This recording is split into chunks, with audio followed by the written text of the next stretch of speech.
Hello and welcome to another edition of Leafless, Not Lifeless. I'm Sharon Benjamin. Thank you so much for joining me. I like to talk to people who seem to have been leafless, but they were actually growing and developing and have come out on a positive side. So if you fit that category, I'd like to hear from you. I'd like to share your story. You may contact me at leaflessnotlifeless@gmail.com. That's leaflessnotlifeless@gmail.com, and I'll certainly get back in touch with you. Well, let me just tell you, I have a guest today who has so much information, we can't do it all in one show. Professor Professor William Bill Davis is with me. Welcome. Thank you so much. I really appreciate Sharon, you thank you so much. I appreciate the invitation. fitting me into your very busy schedule.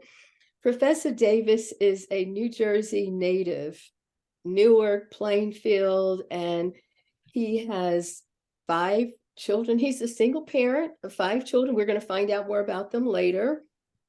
Professor Davis has been involved in so many things for so long. Back in the 60s, he's been involved in a number of disparaging situations regarding people of color, riots, protests, writings, teachings, and just an all-out community person.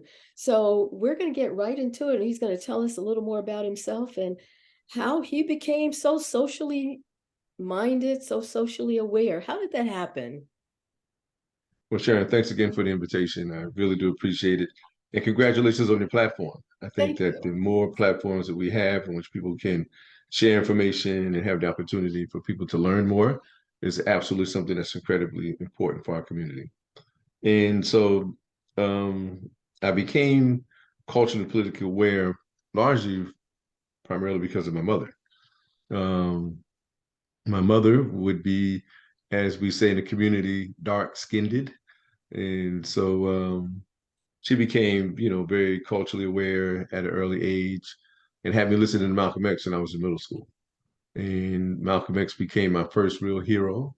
And there was a confluence of things that happened around that time. So um, Malcolm X, if you listen to the message to the grassroots, some of his early speeches, Malcolm X had already passed by the time I became aware of who he was, but just listen to his speeches was incredibly motivational for me. And then in Plainfield and in Newark and other places around the country, there were quote unquote, some people call them riots, some of us call them rebellions. And so, as the universe would have it, I happened to be witness to the one in Plainfield. And so that was a catalyst for my interest in learning more about our culture, our history, our rights, the things that we should actually be really aspiring for. And so then after I graduated high school, I attended Rutgers and became an Africana Studies major. So And so how it's old been were it's been a you? long journey. Yeah, so how old were you during the riots in Plainfield? 13, I think. And how involved did you become, or were you just observing?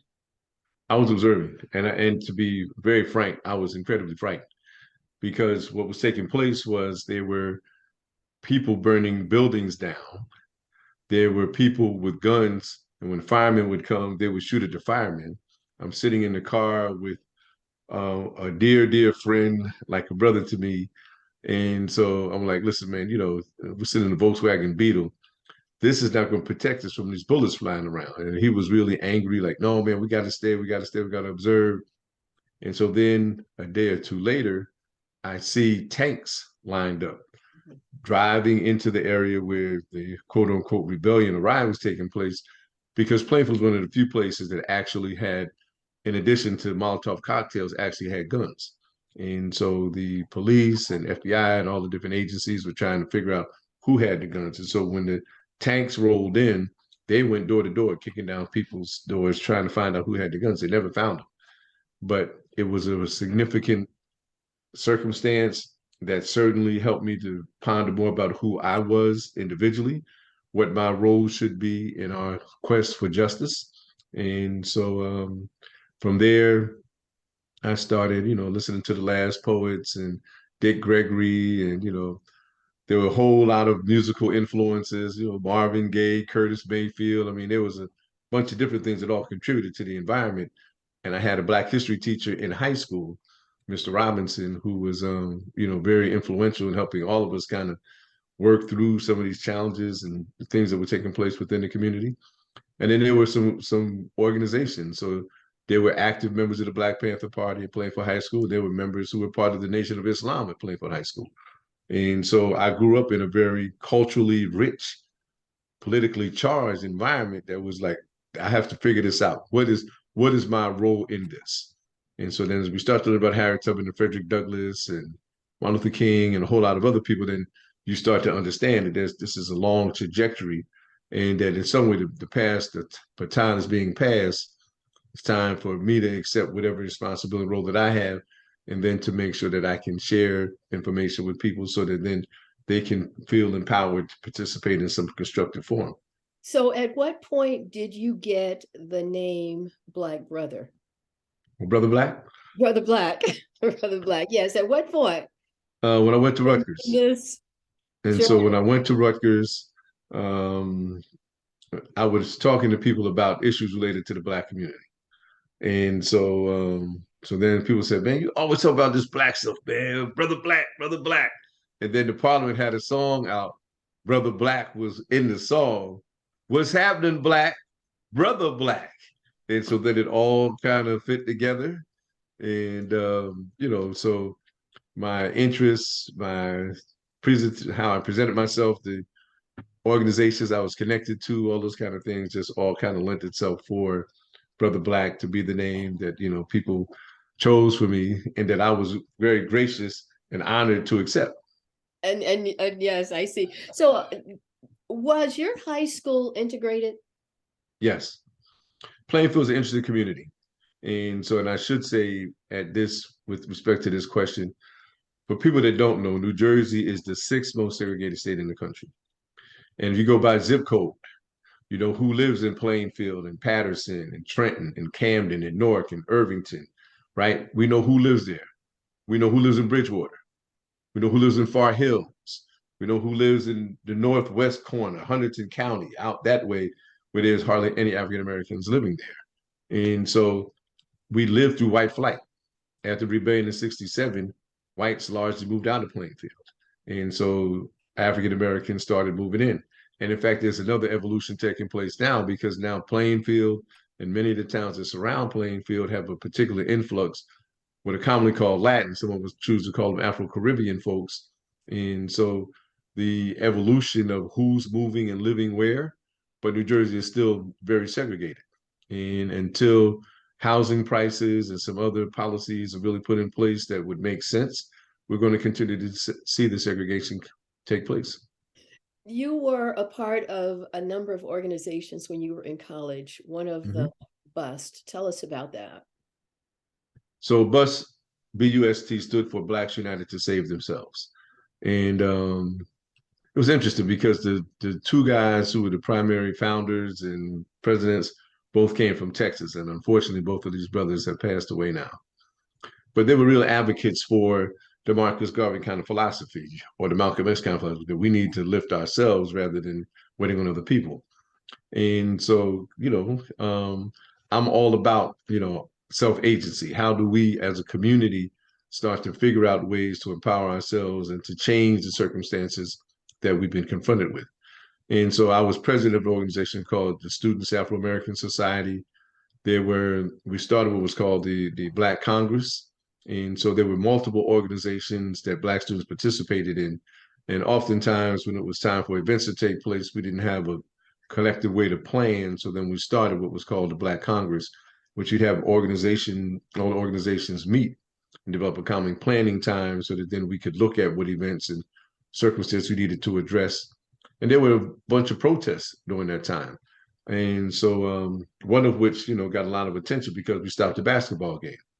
And so Rutgers was playing, I don't remember who the other team was, and what was then called the Barn. It was the small gym that, before they built the athletic center they have now. And so, all the Black students, I mean, we self-segregate sometimes, right? So all the Black students sitting together in one section of the bleachers. And we said when the score reaches a certain point, we're going to take the floor and demand.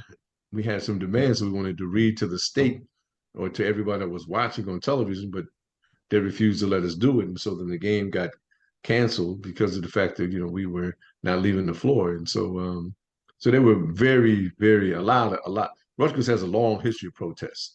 And so I'm grateful for the fact that, there were people who were ready to advocate for change. I mean, because when I started Rutgers, there were approximately 300 Black students.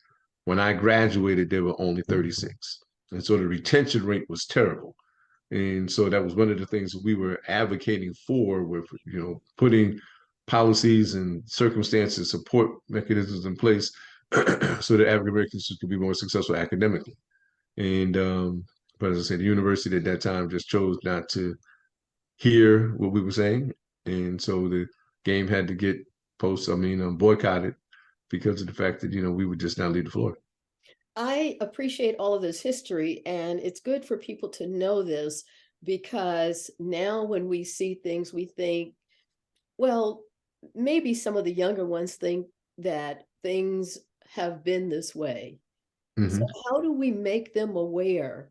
Um, I heard I was doing something with one of my classes, and the presenter mentioned that the young people are more empowered to make changes. Do you see that taking place? I Or think that how are they doing from your vantage point? well, let's let's look at it historically. So if you think about it, and so there's been a lot of controversy, although I think it's unwarranted, about the 1619 project, right? And so in 1619, and parenthetically, we should note that Africans were enslaved here before 1619. 1619 is the date that the British started to bring Africans in. And so that's the reason that that date is selected.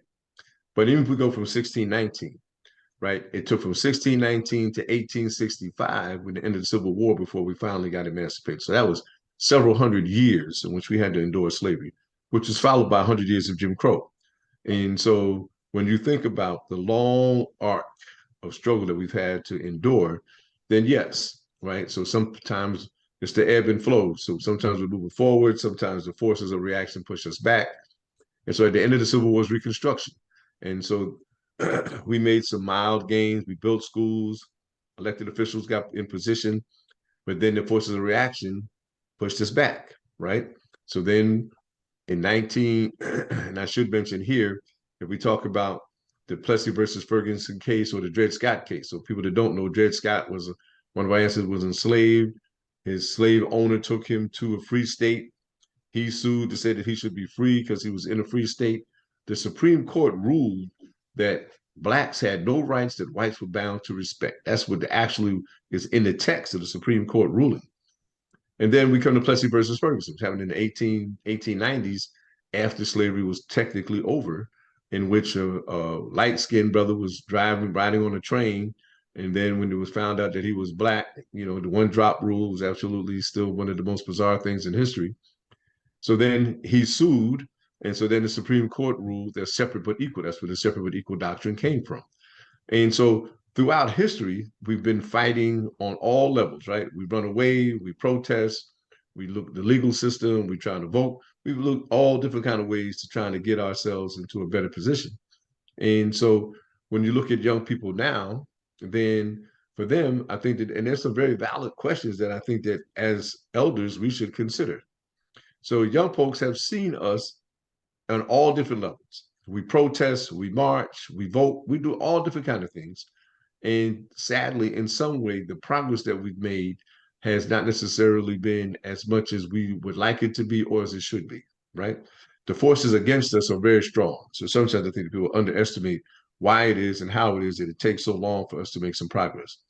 But the fact that slavery technically is over, the fact that we can identify that there's no legal basis for Jim Crow, right? So then we've made certain level of progress, but we still have more work to do. And so I think that for young folks who may have been not quite quote unquote woke, the George Floyd murder certainly provided impetus for people to wake the hell up, right? And then there were millions of people all over the world who were protesting, demanding accountability by police. And so I think that sometimes there's a catalyst. So the Emmett Till murder was the spark for the civil rights movement, right? I thought that when Trayvon Martin got killed would be the spark, but it actually turned out to be George Floyd that was the spark. So there's different times in which we just get very soberly reminded how painful it might be to be a black person someplace and a white person or police or some other, with the Oath Keepers and all these other crazy white supremacist organizations out here right now, that yes, people remind us that you are still the other, right? That as Langston Hughes would say, let America be what it's never been for me. And so I think that when we accept that, as hard as it might be, but it's a profound wake-up call for us. So I I think young folks have stepped up, not I mean, I think that there's more work to do, but I think that they have stepped up.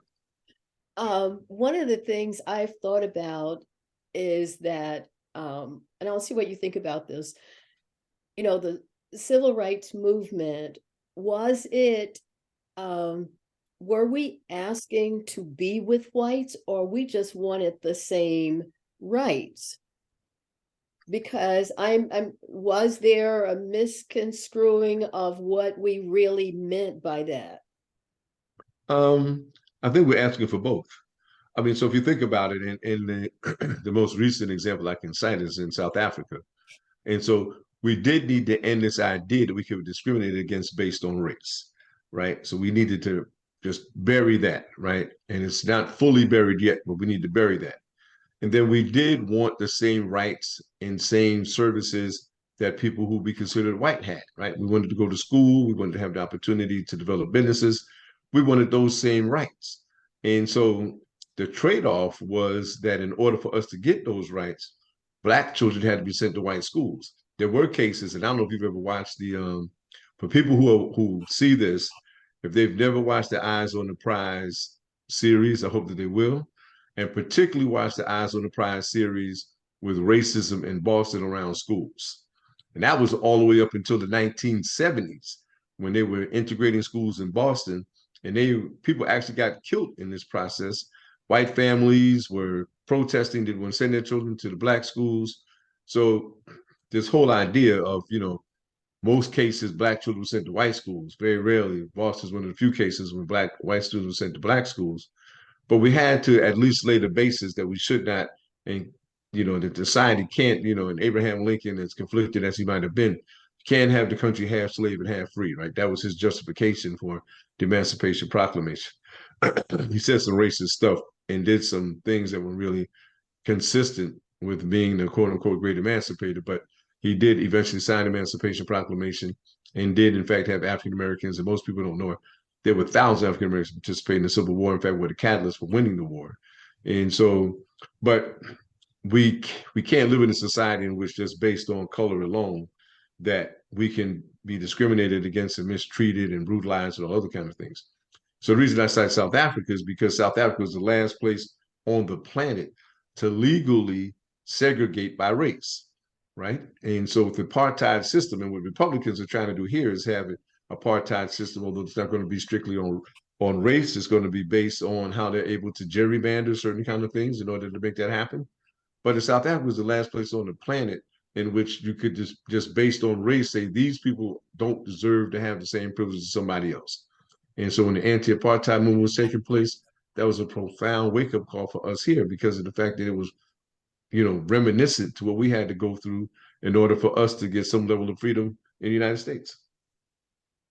Well, I do hope that more of the young people are becoming involved, and I just think that, by us hopefully continuing to make them aware, I don't want them to become complacent and think that just because you can live a certain place, you can attend a certain school, you can kind of go into certain areas, that you're okay, and Mm-hmm. that the system is okay.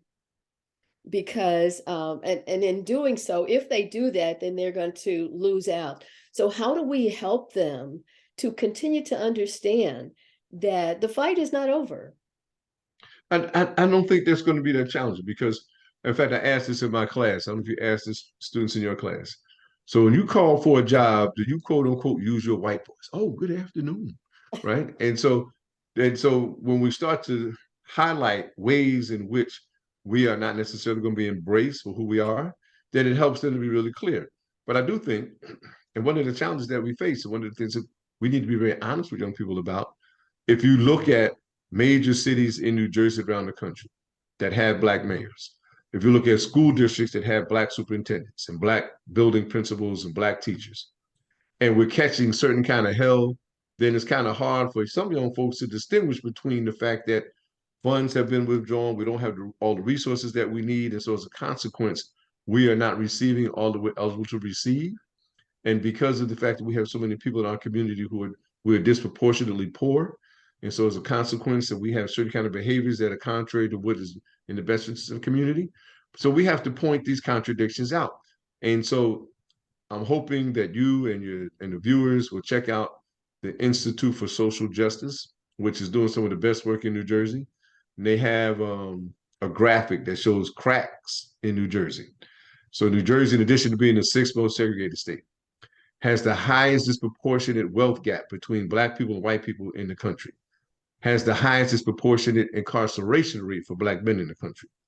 And so when we start to help people understand that, look, New Jersey is a blue state, a rich state, a democratic state, but we still face these issues. And so how do we galvanize enough energy and organization within us to insist with a Democratic governor, a Democratic speaker of the assembly, a Democratic speaker of the Senate, then there isn't anything that should be impeding Black people in New Jersey getting the things that we deserve. But there's a bill for reparations that hasn't been brought up for a vote yet. There was a bill about police accountability to end qualified immunity that hasn't been, because the police unions are so opposed to that. So when I'm talking about the forces that are against us, we need to be really understand what it is that we're facing and what we have to do, how collectively we have to work in order for the change that we desire to take place. So, what have you noticed again with the young people, say the ones in your class?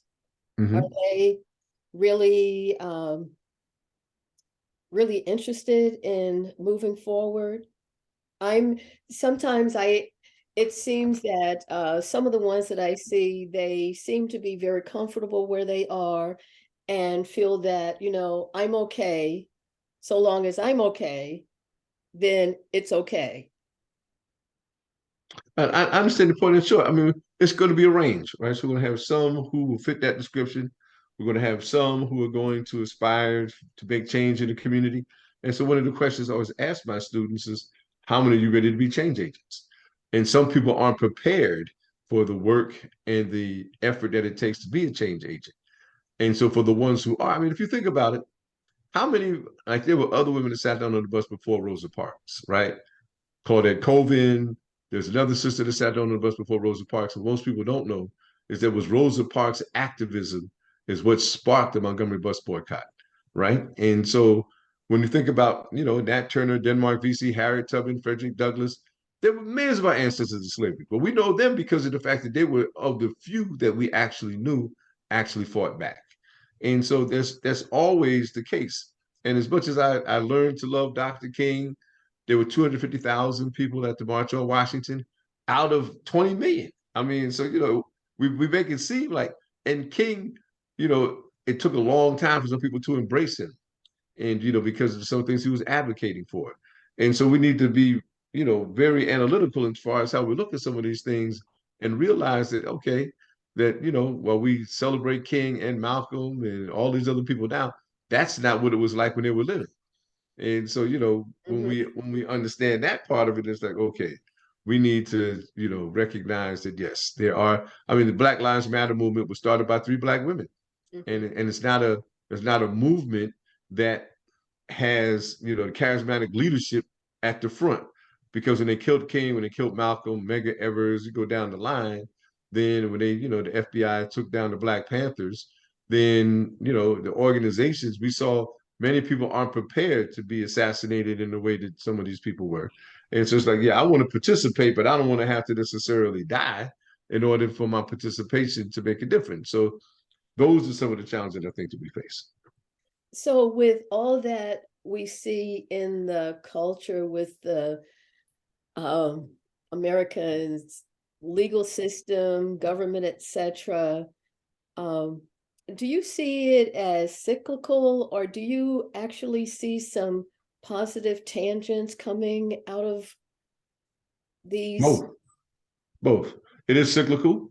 And so, in fact, what most people don't know is that just about every major protest that we've ever participated in happened because of police brutality, right?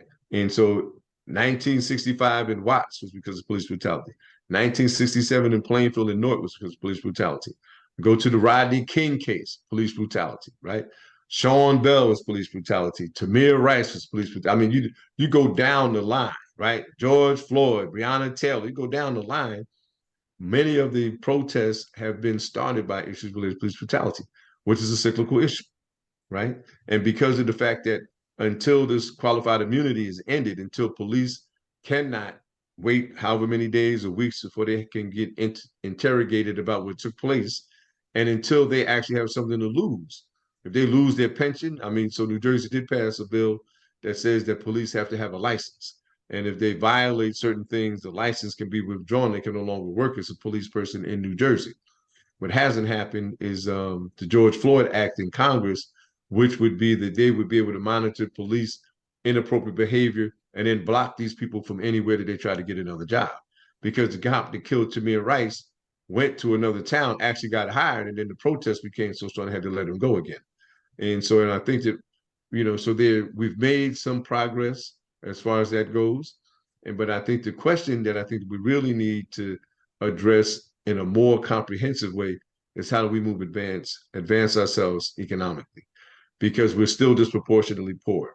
Our children are more poor than the other group of children in the country, right? And so as a consequence, the quality of education many of our children see is not adequate to what it should be, and the parents have to work multiple jobs and all the kind of changes that they have to face, then it puts our children in a certain kind of very awkward space because of the fact that they don't have the kind of support that they should have. And so that to me is the next frontier. It's the frontier.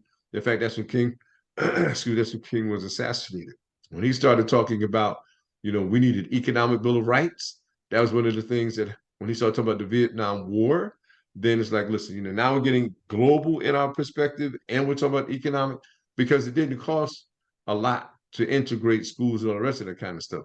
But now you're talking about, that we should get reparations. That's a whole other level of conversation.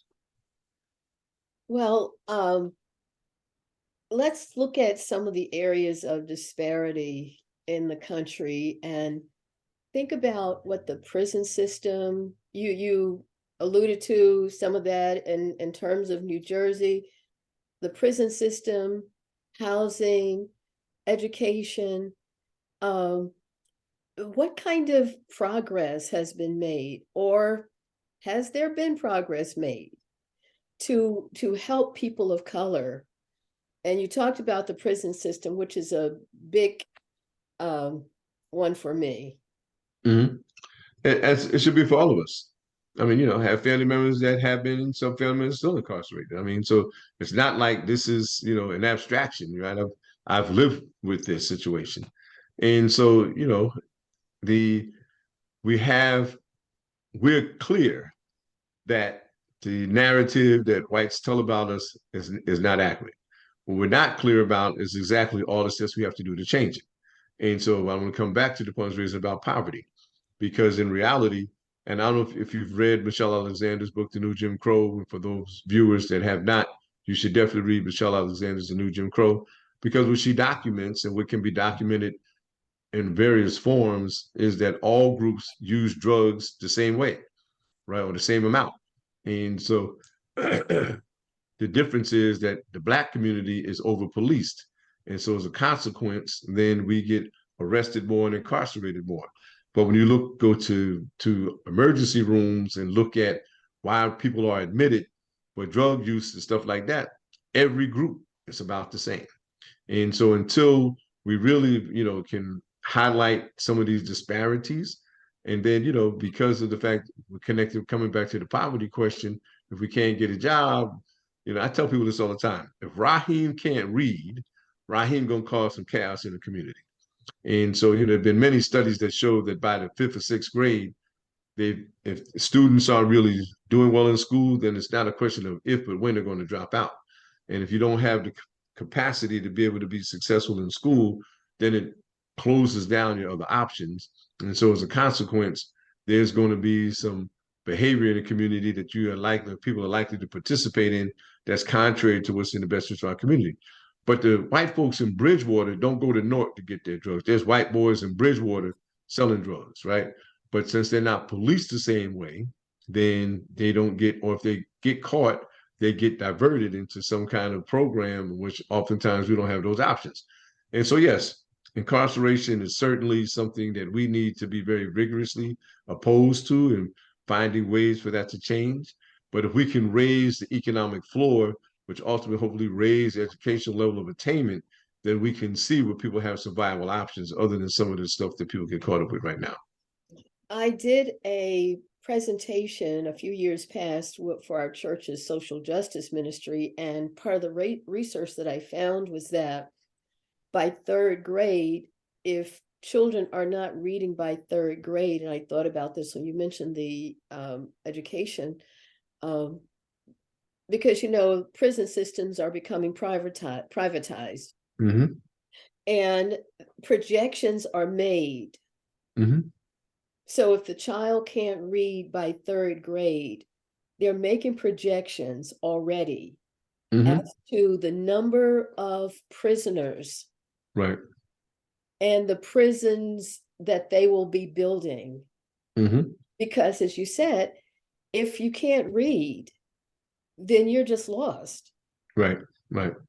It's a major, major challenge. And so for people who are in education in New Jersey, like many other states right now, is really stretched, what's the word I want? Stressed as far as trying to get enough teachers, and the process of getting your teacher certification has become a little bit more complicated than it had been in the past. But in reality, we do need very competent and culturally aware staff. I mean, so we have one of the greatest disproportionate circumstances in education is you have many white teachers teaching children of color. And so we need to increase the number of teachers, the number of child study team members, the number of counselors. We need more Black administrators. I mean, in education, we need to really, but because of the fact that it's not viewed as a very viable economic option, then for many young people, that's not the direction that they want to go in. And there's been an emphasis on STEM, when in reality, you know, because of student loan debt, and I'm glad that Biden, is trying to get this $20,000 from student loans to be reduced. And so if you have 40, $50,000 of student loan debt, then, if you're talking about 40, 50,000 as a teacher versus 70, 80,000 and something else, then yeah, you're gonna be economically motivated to say, I got to go where the money's at so I can pay these loans back. You have been a single parent, and for some reason your screen, oh, there, you're back now. It had frozen. Um, a single father for a number of years. How has that 30. been for you? It's been a blessing and a challenge. And so I should say, shameless plug. I wrote a book about my journey as a single dad, Baba and the Crew, true story of a single Black father's journey to redemption. It's available on Amazon. I'm not necessarily an advocate of Amazon, but they do have a book there. And you can get it from me on my website. You can send me a note. I can even sign it and send it to you. That's easily done. But it's been a blessing and a challenge. I mean, I am profoundly grateful of who my children are. And so, despite all the different challenges that we had to get through, they are very healthy physically and emotionally. They've made some significant accomplishments. And, but we had a lot of different concerns over the course of this journey that had to be addressed. And so, there were times when, they miss their mom. And so, when the holidays would come, when they'd be in school and people making Mother's Day card, I mean, because they'd sometimes go long stretches of time when they didn't see or hear from their mother. And so as a consequence, the emotional challenge. And so for those folks who are parenting, making sure that your children are emotionally in a well space, we used to have Sunday dinner We had dinner as much as we could during the week, but every Sunday we'd have Sunday dinner. And we would talk about any issues that were happening with them and issues that they may have with each other, issues they had in school, all of participated in various activities, sports, music, all of those things. And so, because I wanted to make sure that they had a forum to be able to communicate some things they needed to express. And so, it was proved to be very beneficial because then the bond that they formed among themselves now is absolutely one of the things that I am incredibly proud of. That they have their own sibling chat. They check in with each other every day to make sure everybody's doing all right. And so, I am feel incredibly blessed that that they're healthy and doing well, and that it's the 30 years. In fact, February of this year made 30 years. The process started in 1992, February Congratulations.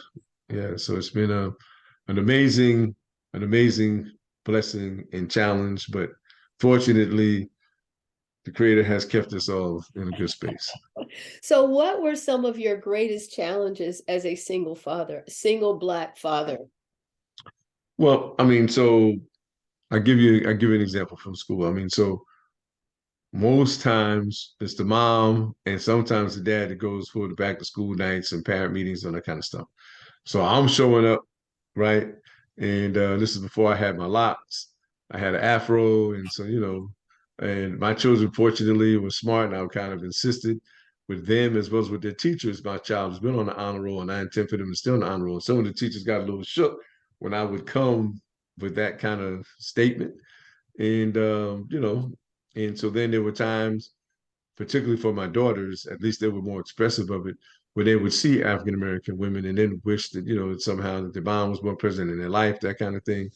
And so, and then when it was time for menstrual cycle and all other kind of things, and there's so one of the things that I hope other parents are also doing is to build that village. So that African proverb, it takes a village. Sometimes you have to build a village. And so, there are some folks that have been on this journey with us from the time that we started. And so, I am grateful because our children benefit by having peers around them who are moving the same direction that they're moving in. And so, fortunately, in Piscataway, there were a number of Black professionals whose children were in public school. And so, my children were not, the only ones who had parents who had been reasonably well educated, financially stable, and engaged in the lives of their children. And so then it's like, okay, this is as a group what we expect from all of you. And so children need to hear messages from other people that their parents would give them.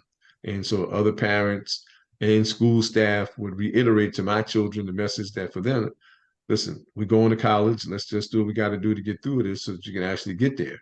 And so there was never a question about whether they were going to go. The question was where and how much money was it going to cost. Right, right. So um what are some tips that you would give for other African American Black fathers who single fathers, because often it's the mother who is Mm-hmm. the single parent. Right, And right. I do know another man um who actually was a single father and took Mm-hmm. his baby to college with him. Mm-hmm. So that was interesting. So what are a few tips you would give African American single fathers? I would say for parents in general, be very clear about what you expect. And while it might be challenging for your children to get to the expectations that you have, provide whatever the support is that's needed. So it's one thing to say, I want you to go to college. When my children were doing well in school, I would make sure they got a tutor so that they can improve their academic performance. And so, there are going to be times when they're going to get distracted by their friends and the social circumstances, but you still have to remain consistent about what it is that you want. And as much as possible, meet the friends' parents so that then you have the opportunity to have a conversation with them about what's expected of your child, hopefully their child. And if any issues come up, then you can have a conversation with the other parent about what's taking place so that the child can't come up with stories that the parents, and so that part for me is really important because it's like, all right, they're going to tell you what they think you want to hear rather than necessarily what actually may have taken place. But if you're in communication with the parents or school staff, then you can get the full story and make sure that your children understand and listen, I was born at night, but not last night. I like that. I like that. So you mentioned, I think I saw somewhere where you said they were the wind beneath your wings. Absolutely. Absolutely. What do And you I mean think that by that? What if do you we're, mean by that?